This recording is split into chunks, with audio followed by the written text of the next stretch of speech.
திரு எடப்பாடி பழனிசாமிக்கும் திரு செங்கோட்டையன் அவர்களுக்கும் சுமூக உறவு இல்லாமல் 6 மாதங்களுக்கு மேலாகிவிட்டது. அந்த சந்திப்புக்கு பிறகே இல்லை, நீண்ட காலமாக இல்லை.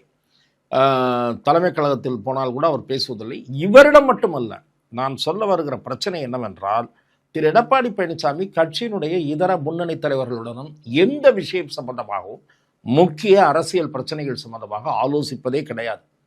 இது ஒரு தவறான போக்கு என்று நான் பார்க்கிறேன். யாரிடமும் முக்கிய பிரச்சனைகள் பற்றி பேசுவதில்லை என்று சொல்லுகிறேன் என்றால், அதற்கு உதாரணம் சொல்ல வேண்டும் என்றால், ஒரு கூட்டணி கட்சி யாரை சேர்க்க போகிறோம், இல்லை என்ன பண்ண போகிறோம், யார் நமக்கு இது பண்ணுறாங்க, அது ஒரு நெருக்கமான ஒரு குழுவோடாவது விவாதிக்கணும். நீங்கள் மாவட்ட செயலாளர்கள் கூட்டத்தில் முடிவெடுத்த பிறகு சொல்லிக்கலாம். ஆனால் அம்மா காலத்துக்கு முன்னாடியே எம்ஜிஆர் அவர்கள் காலத்திலே நெருக்கமானவர்களுடன் ஆலோசிக்கிற முறை இருந்தது. அதிமுக அப்படி ஒரு நடைமுறை இருந்தது. இவர் செங்கோட்டையன் அவர்களும் கூட்டணி வேணும், பலமான கூட்டணி இல்லை, நான் சொல்வது ஆலோசிக்கணும். நீங்கள் எம்ஜிஆர் திரு பண்ருட்டி ராமச்சந்திரனிடம் கேட்பார், ஆரம்பியிடம் கேட்பார், எஸ்டிஎஸிடம் கேட்பார். இந்த ஒரு வழக்கம் இருந்தது.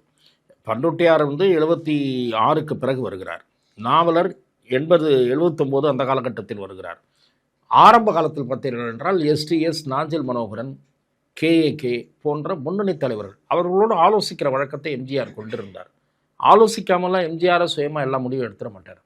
செல்வி ஜெயலலிதா அவர்களும் முடிவு அவர் எடுப்பதாக இருந்தாலும் எப்போதுமே ஒரு 4 குழு 5 குழு என்று இருந்திருக்கிறது. அப்படி இல்லாத ஒரு பாணியை பின்பற்றுகிறவர் திரு எடப்பாடி பழனிசாமி தான். ஓகே, மிஞ்சி போனால் வேலுமணி கிட்ட சொல்லுவாரா என்னன்னு தெரியல, முனுசாமி கிட்ட சொல்லுவாரா.